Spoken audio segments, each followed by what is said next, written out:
A life lived in lens, a life celebrated through frames, a life remembering, recording, and of course, reminiscing a lot about moments of history etched in joy and despair.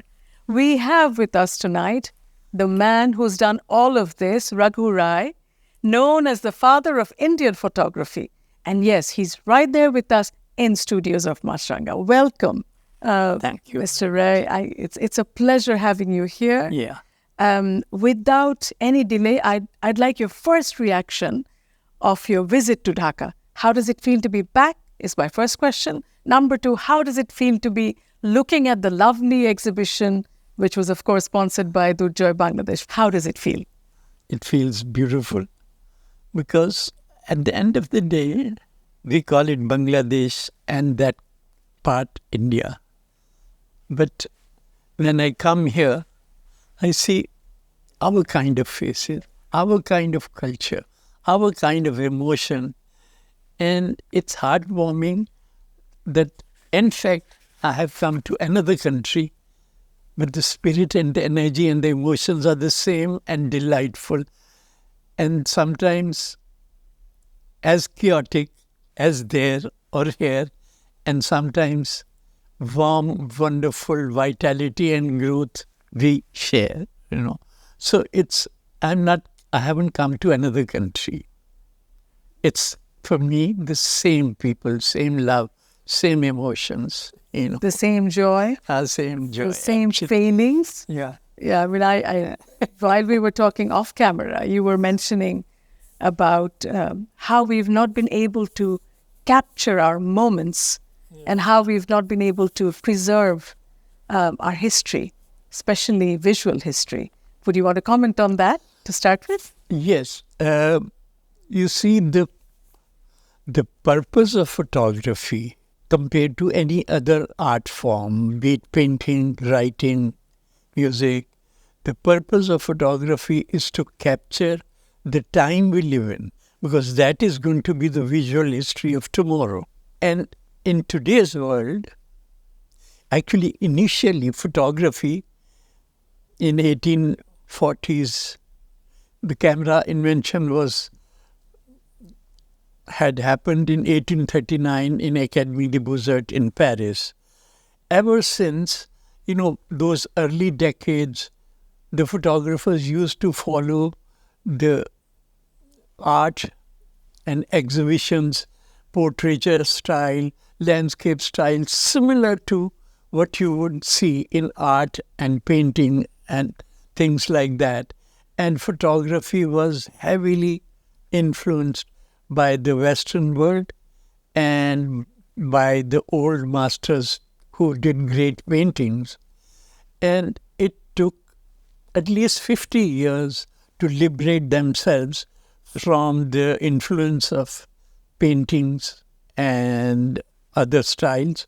And when, 35mm cameras came into practice, that was the time when you could talk about capturing a moment. And ever since, when you say capture a moment in history of relevance and meaningful expression. So photography then evolved into another kind of language which couldn't be replaced. You see, it is said that good journalism, responsible journalism, is the first draft of history, which is a hell of a thing to say. So the sanctity of my profession is, if journalism is the first draft of history, then good, sensitive photojournalism is the evidence of that history. So it's not just taking good pictures and pretty pictures. It's the capturing the time in its space, which has emotional and content value that lives for itself. Since you talk about evidence, well, your pictures of 1971 is an evidence of genocide. I mean, how did you come about to photographing those moments? What happened? Give us the context. You see, I was with the Statesman newspaper Statesman newspaper was the most prestigious, respected paper in 70s and till 80s. And our editors used to be Britishers. Now, Britishers, they made sure that the statesmen that they produce in the best tradition of journalism, responsible and no favoritism for any political leader or party. So the newspaper was highly respected. And I was based in Delhi. Our headquarters was in Calcutta. So I get a call from my editor saying that, Raghu, thousands of refugees are coming into India and we want you to come and spend a few days taking pictures of the refugees. And somewhere in the back of my mind, I thought to myself, man, in 1947, you were 5 years old and you also came in as a refugee from now Pakistan into India. So somewhere inside, I was very moved that, okay, let me see, what kind of emotions are going to be there, what is going to be happening. So I landed in Calcutta and my reporter had come to receive me. He says, Raghu, shall we go to the hotel and you settle down first and then we go to the border? I said, how far is the border from the airport? He says, from here it's very close by. I said, no, we are not going to the hotel. Let's go to the border. So I go, we must have been still away, a kilometer away from the border. And I see it was month of August and it was raining, monsoon time. And I see hundreds of people walking in, children, little boys, little girls, old ladies walking in. And I stopped my car. I said, listen, man, let me go in. And I started taking pictures. And now when I look back, I say I could see myself as one of the boys walking in from Pakistan side of the border into India. So my connection and my relationship became so intense with every face, every emotion, the way they were coming in, So I became a part of that huge exodus coming into India. Do you remember, behind every frame of yours, of course, there's a story. Do you remember any particular story during those times? Or would you pick at least one photograph from the book to which you have direct reminiscence? You see, you could also open the book if you want. There is this close-up of the old woman, intense eyes. Should be in here. Shall we try? Yeah, it is there in the book, of course. Do you remember exactly where it is? Yeah, in the beginning. It's a really heavy book. Let me see it. It carries the heaviness of all those tragedies and emotions. It also has... Yes, this is the one. Okay. So this is the book. Yeah. See, I had 3 lenses. Okay. I think this is the book. We should be sharing it with the... This is the picture and this is the old lady. This is the lady. So first I took pictures of hundreds of people walking in. And then when I narrowed down, I saw this lady sitting on the side like a stoned eyes. So I had this macro lens, this camera, this macro lens, which means I can go as close as I want. But then the fact was, here was a lady who was emotionally so intense and I could see the pain in her eyes and I wanted to get those eyes captured properly. So first I went about 6-7 feet away from her. She looked at me and she closed her eyes. Then I went closer. She again opened her eyes. She didn't speak a word. And even those hundreds of people who were walking in, there was no sound because there was silence of that tragedy and the emotions. The tragedy was the same for everybody. There was nothing to talk about it. Everybody was facing the same tragedy. And so there was silence of that tragic atmosphere. And they were walking in. And when I went close to this lady And gradually she lifted her face again in total pain. And I took some more close-ups. And then few drops, they rolled down. And again she cleaned her face and she put her head down. We've used these 3-4 pictures at a different interval. And that shows the misery, the tragedy. Maybe she lost her son, she lost her husband. There was no time to talk to anybody because I thought if I begin to ask her, I'll be shaking up her emotions too much. So in silence I was photographing. In silence, they were turning up in silence. So it was the silence of tragedy and death and suffocation and of escape to another land, which was very uncertain space for them. They didn't know where they were going. So everywhere I could see emotion, sadness, suffering.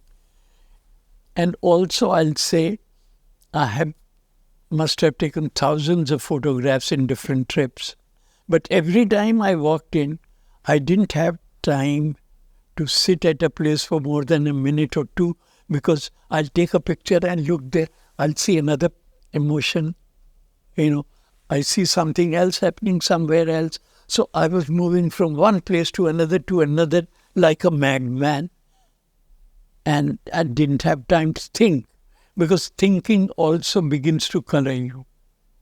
So the sensor of your heart has to remain uncolored so that you can capture the truth as it's being revealed. So when you say that you should not give yourself the time to be colored, does that mean that a photographer ought to move from one frame to the next and not give him or her the time to reflect? I mean, does it have to be a continuous process? That's what you did. You see, the tragedy was so intense everywhere, written on their faces. And she was the only lady where I spent few minutes. But again, because of her suffering and pain, I couldn't have done anything for her. And I had no right to stay on any further. But when I look elsewhere, I see another form of tragedy. Another story. Another story happening, revealing itself. So it was like amazing experience for me. And I am a very forgetful person. So my childhood memories when I was a refugee coming into India, maybe they were coming alive unconsciously for me, and I was going mad taking pictures anywhere and everywhere. I'll tell you that later, that how I did so much work and it was left, except for the statesman using 2 or 3 pictures every day. Bulk of the pictures were kept together, buried for 35 long years. I'll ask you a very, very simple question. What actually encouraged you to come to photography and not be a musician? Because I think that's what you wanted to be. Yeah. So why not a musician? Why are we looking at a... See, I come from a middle-class family. My father was a government servant. And he was head of the administration. But the big boss was chief engineer. So my father wanted me to become a chief engineer. Go into engineering and become the big boss, which I hated. But in our times, we weren't given the choice what you'd want to do or what you want to become. We were told to do this. So I did engineering. I worked with the government for a year, which was very boring, and I stopped it. And I came away. And then I picked up a camera by chance. And then my early pictures got published in the Times London newspaper. This is how I started taking pictures. But one thing, when I would put a camera on my eye and look through the viewfinder, my energies will come together. I could penetrate and see and understand more than what I would normally see. So this process I liked very much.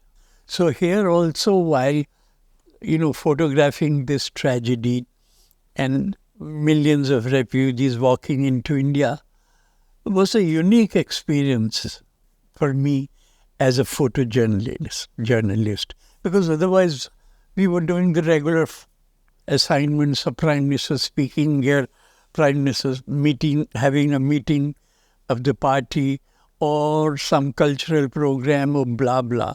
But here the human tragedy was so massive.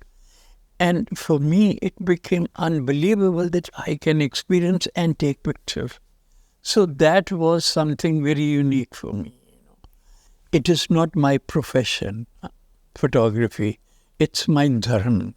When you are in that kind of process, in 1970, one of my editors asked me to come to Calcutta, that he's met a great lady that you have to photograph. And who was this great lady? Mother Teresa. Now, Mother Teresa was hardly known at that time. So I come to Calcutta, he takes me to Mother's home, and we meet her in a very modest office. And then, I look around and I begin to take pictures, and they are talking, Mother Teresa and my editor. And suddenly I disappear into the other room where the sisters were. Mother turns up, she says, how many more pictures will you take? Because she didn't like the idea, somebody running around taking pictures. How many more pictures will you take? I said, Mother, how many more times will you do your prayers? She says, oh, please do it. So it's the dharma. Yeah, ye meri prayer. What I have learned through the camera, I am not an ardent reader of books. Maybe I have read 4-5 books in my whole bloody life. But when you begin to read life and daily life and intense situations like this, you learn, you receive so much more. Since you spoke about Mother Teresa, I think you enjoyed probably also your session with Satyajit Ray. Satyajit Ray, yes. I think I read somewhere that you were very excited and probably most excited to be photographing him. Why was that? Was it because it was from one creator to another? Or was it... No, you see, actually we had seen his film Pother Panchali. That was a masterpiece for us. And also, I'll say that was on the level of photojournalism, documentation, and not melodramatic moments put together like Bollywood does now. So capturing the reality and emotions in the honest perspective, and high points and emotional points coming at the right time and creating their own impact was something so unique for me. So meeting Satyajit Ray was something like a big guy for me. So in your life, basically, you've not only photographed moments, you've also chased issues. Like for here, it was the genocide, the war, the liberation, the struggle and the pain. But also in Bhopal, you did the same. Yeah. You photographed. So is this your trait? I mean, do you always follow tragedies and, of course, issues? Is that more important? Do you think that brings art? Being in active journalism, you have to get into situations which are, publicly, emotionally of great concern.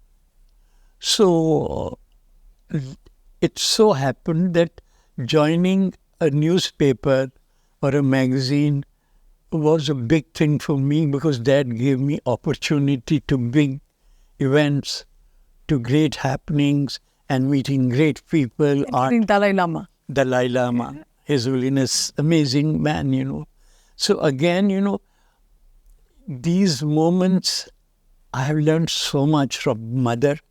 I have learned so much from His Holiness. And these spiritual people, they energize you. What was it that you called him? A god in exile? Yeah. Yeah. Okay. A god in exile. Right.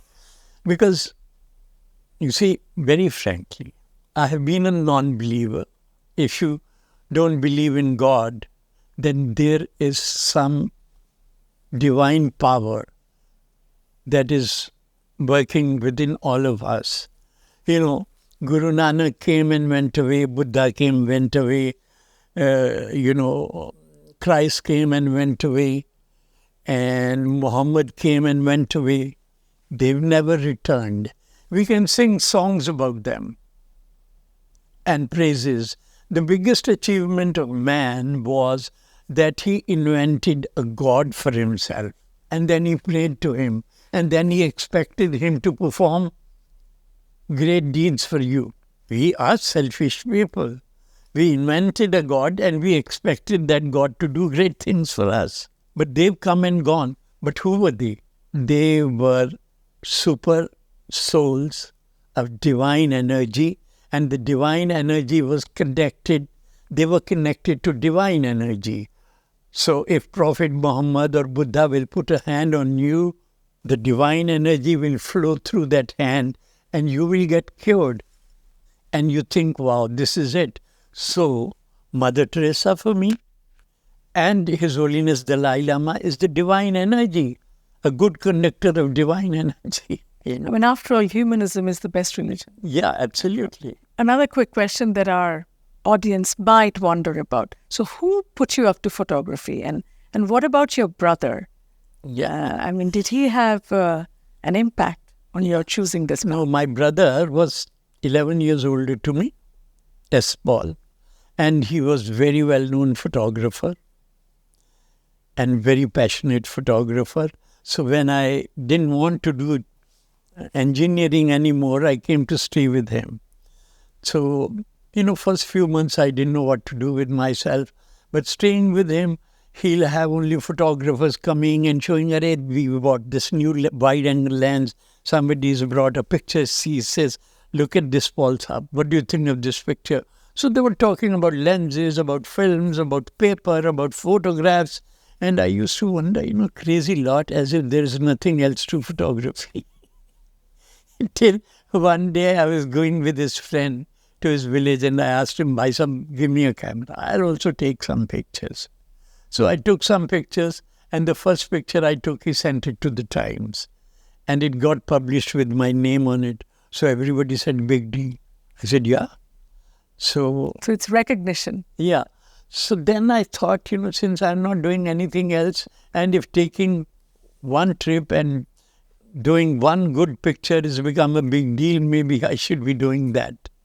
This is how I got involved in it. But as I told you, when I looked through the camera, I am another person.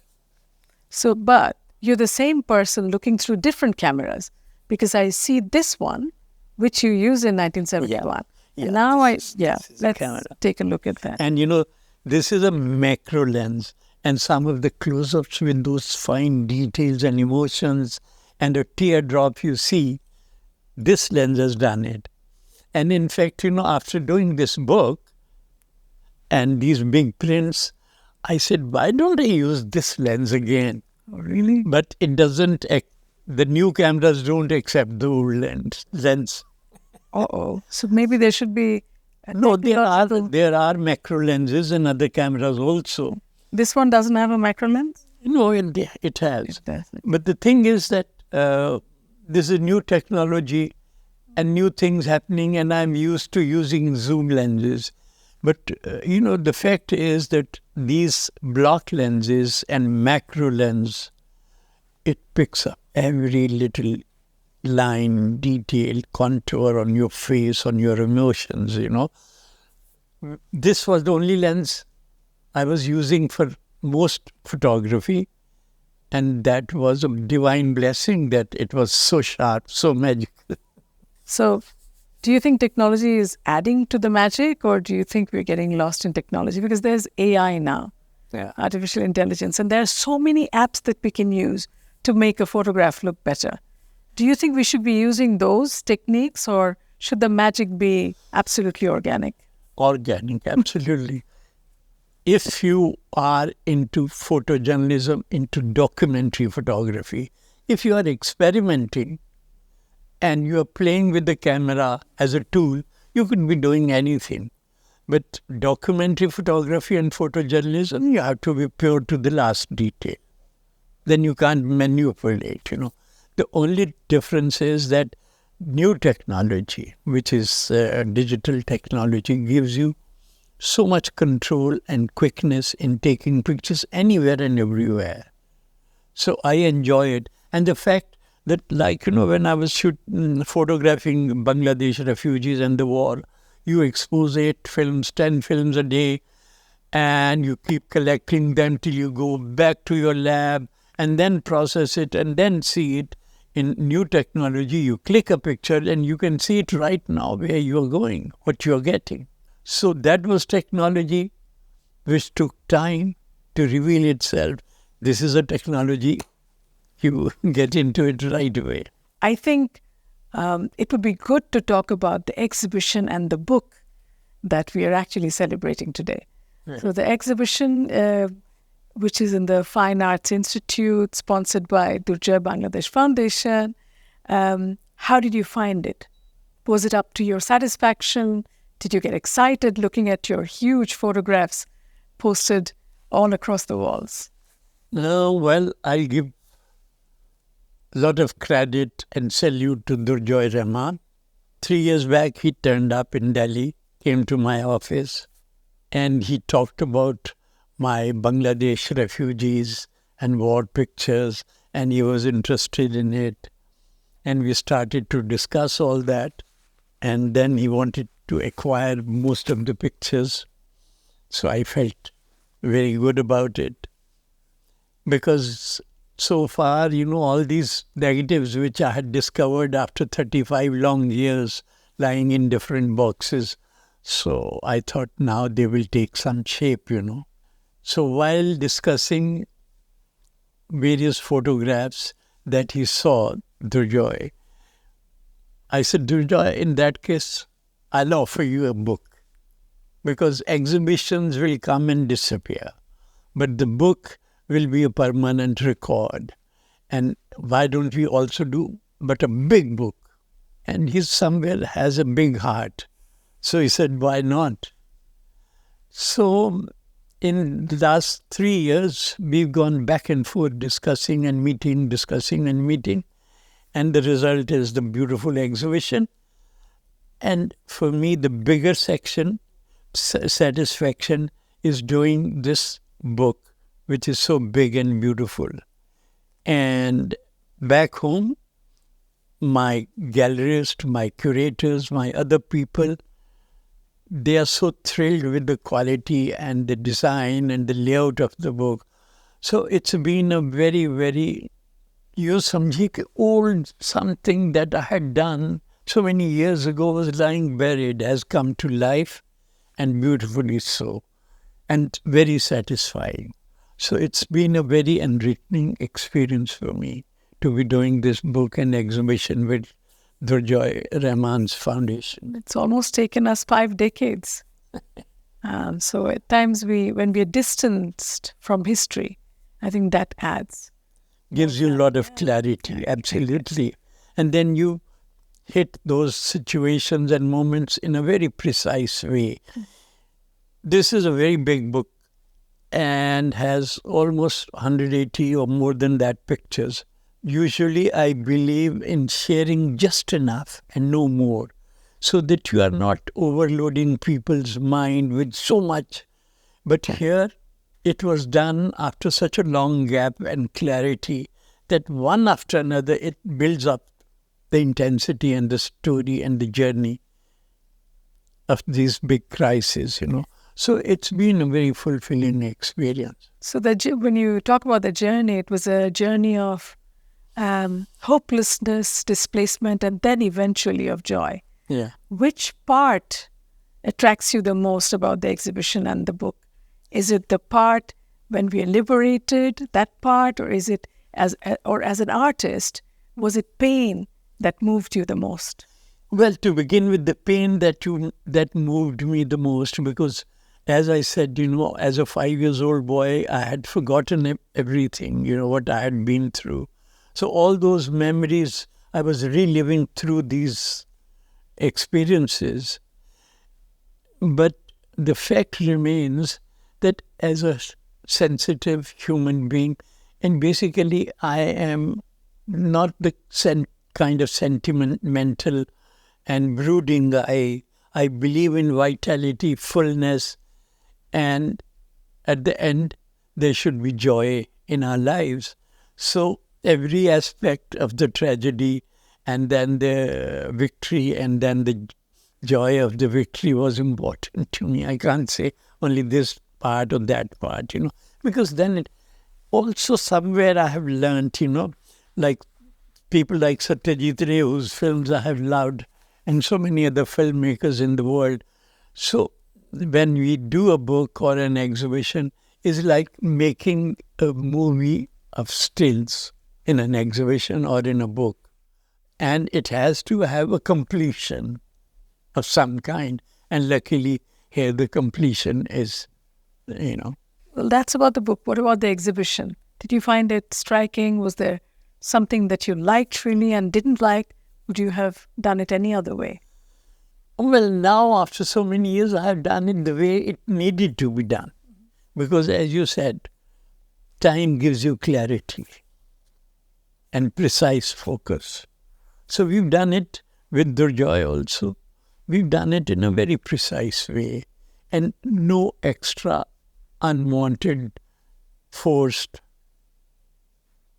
photographs. Did you feel especially close to Bangladesh when you won the Padma Shri for your work in Bangladesh? No, actually, my government, 10 million refugees have come into India. We are in crisis. It's costing us so much. So, all this war was going on. But the fact remains, Pakistan's propaganda has been so powerful that nobody believed Indian government. The 10 million refugees is a huge number. And when I took my exhibition to European countries and capitals, there were 50 photographs of my creative work and 25 photographs of Bangladesh refugees. So whether I went to Paris, Le Monde and La Figaro, they said great times for photography in India. RAGHU RAI is showing his refugee work here. In Washington Post, at New York Times, I was getting full pages, Otherwise, the government, people were not listening to the Indian government. In fact, I remember our foreign secretary was there in New York at the opening of the exhibition. And the TV channels, now ambassador wanted that they should speak to foreign secretary. They said, sorry, sir, the artist is here, we'll speak to artist. And when I came back, my government realized one photographer can make such a big difference. And first time they decided to give Padma Shri to a photographer. Oh, that was the first time? Yeah. Oh, okay. So obviously it had made so much impact, because this is seeing is believing. So when you talk about impacts, another question that comes to my mind is, when you link art to the political discourse, how careful did you have to be? No. When you were curating this? No. Nothing at all? You see, carefulness comes only when you are scared. That let me be careful and go up to this extent. That I will have the right to capture the truth. Whether it goes in favor of you or against him or anybody, I don't care. I am capturing the truth which is revealing itself in front of me. And I don't even want to write very dramatic captions underneath. My photograph has to be as good as much it can speak for itself. And if your photograph speaks for itself, it's up to them or them to understand. And the political discourse doesn't mean a thing to me, because it's my dharma. So I have to capture the inner truth of the situation. Whether it goes in favor of you or against, that's not my concern. But I will not put extra words on my photograph to add any drama. The picture must have enough to speak for itself. Interesting. I mean, without a caption, without any drama, just one still photograph can actually capture life. Absolutely. No, Bhopal gas tragedy, my photograph of the unknown child being buried, it moved so many people there, and so many funds were collected in the name of that picture alone. And then eventually, my exhibition went to different places in the world, and Jack Anderson, who was the head of the plant in Bhopal, somebody wrote a letter to the government of India that he is hiding in this small town, looking at these pictures and tragedies. So your job is to capture the truth, no matter what it costs, and then let people decide. So what you're basically saying is that there has to be a very defined line between art and activism. You see, the difference is that written words is another story for me.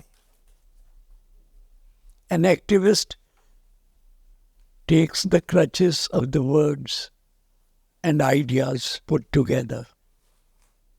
I believe in,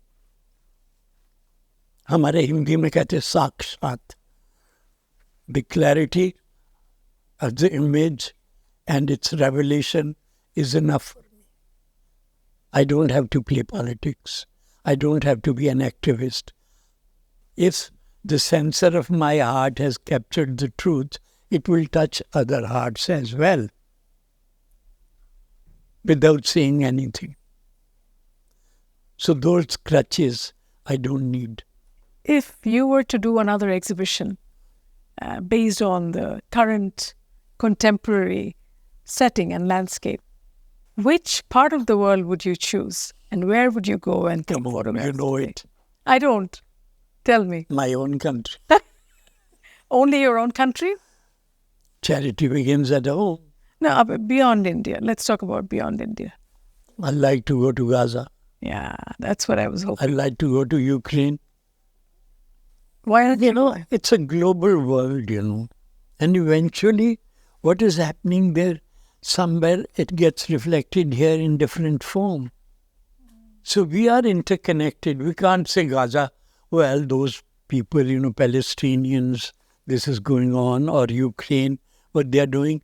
The world is in a big chaos and a big mess, After centuries and centuries of repetition of our experiences and history, we are the same people, cruel, ruthless.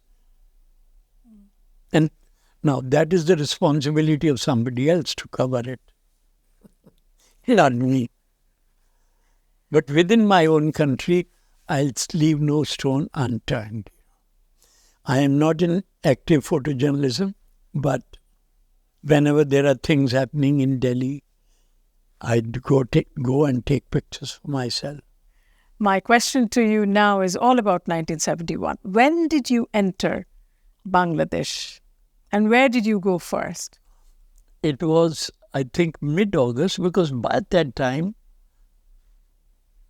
several 100,000 refugees had already come into India from different borders connected with the East Pakistan then.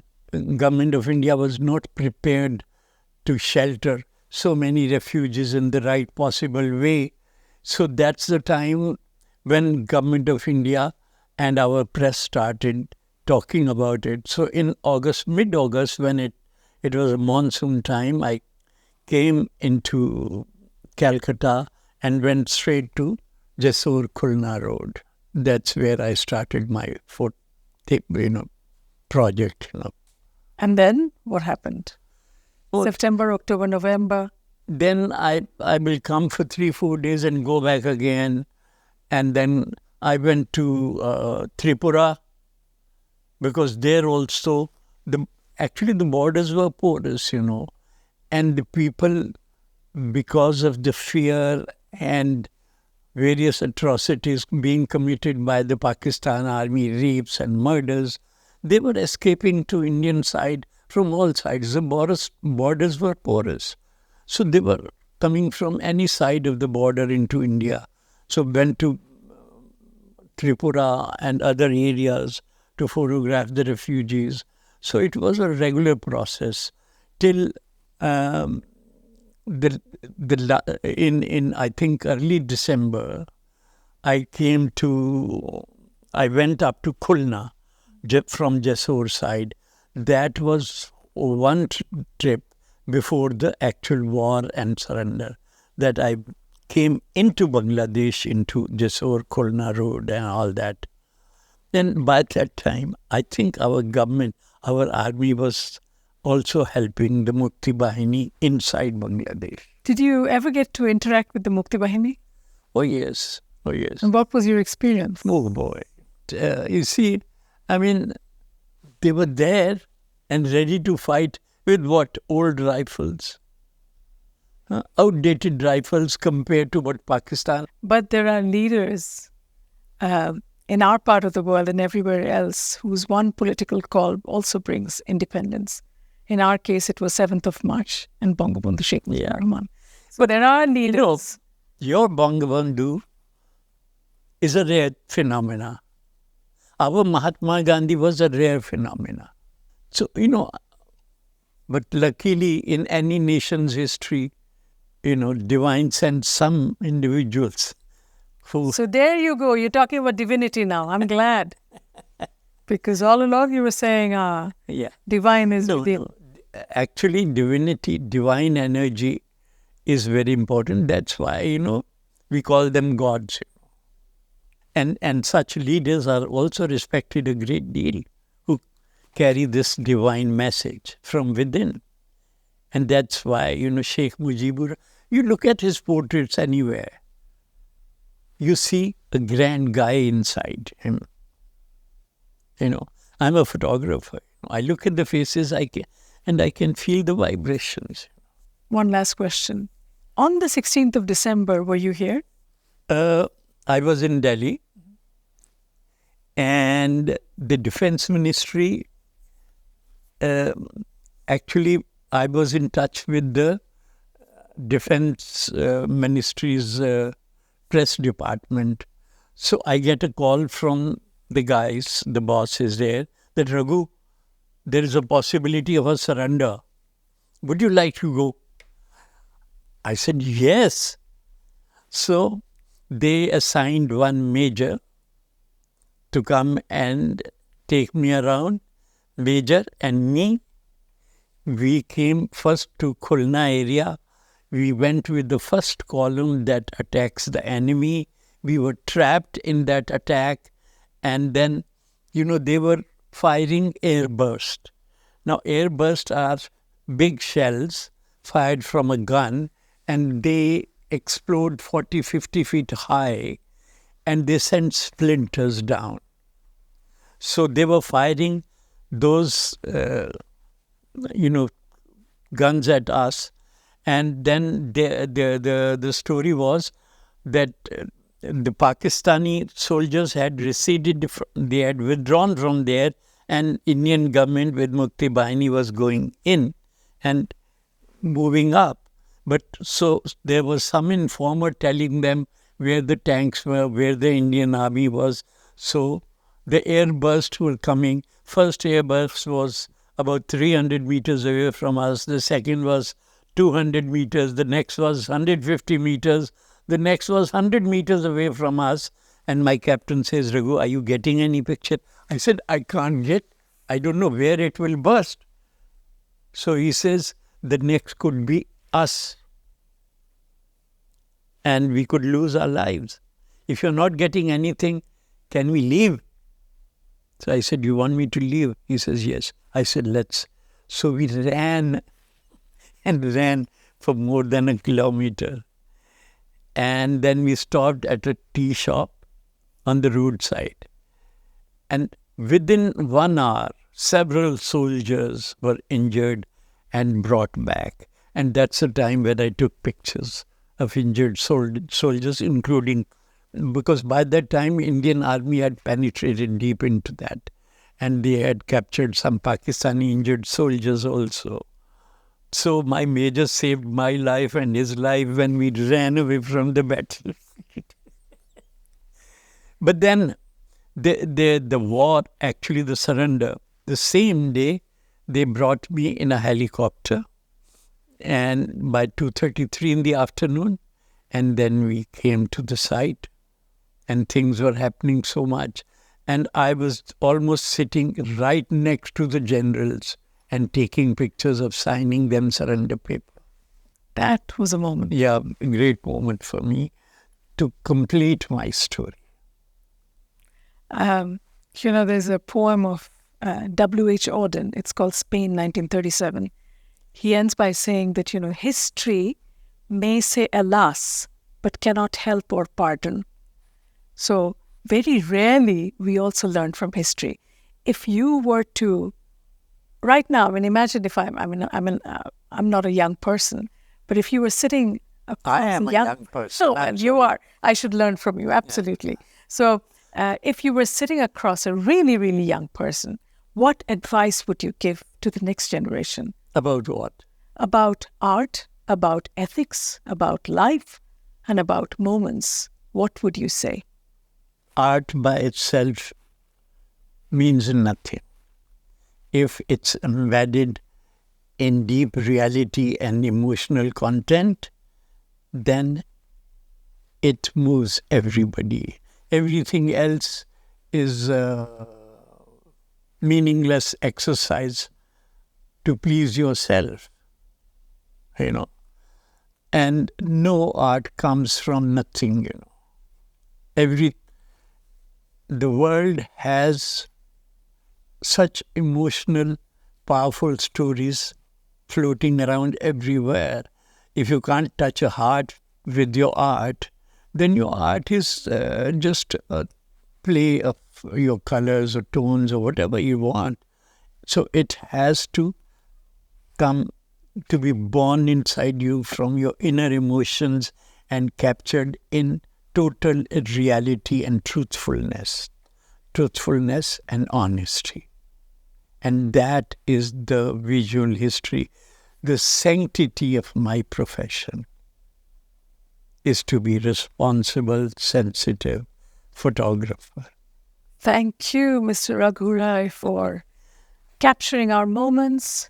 Thank you for recording all of them. Thank you for giving us this, of course. And you've given us history through your frames, which will be treasured by the next generations to come.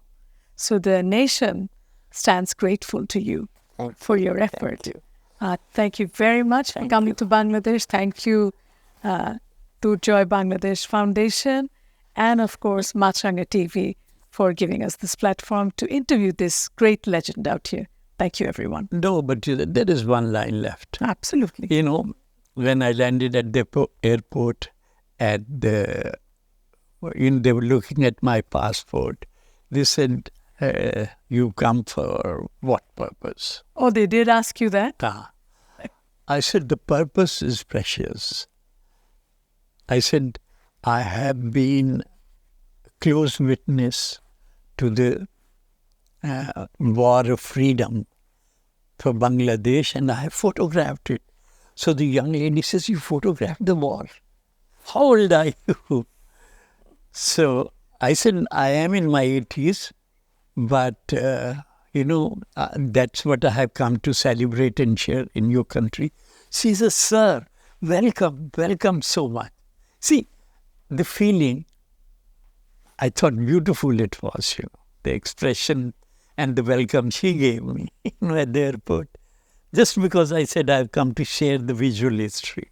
Well, welcome home then, Mr. RAGHU RAI, and thank you for your contribution to us and to history. It gets done by the divine.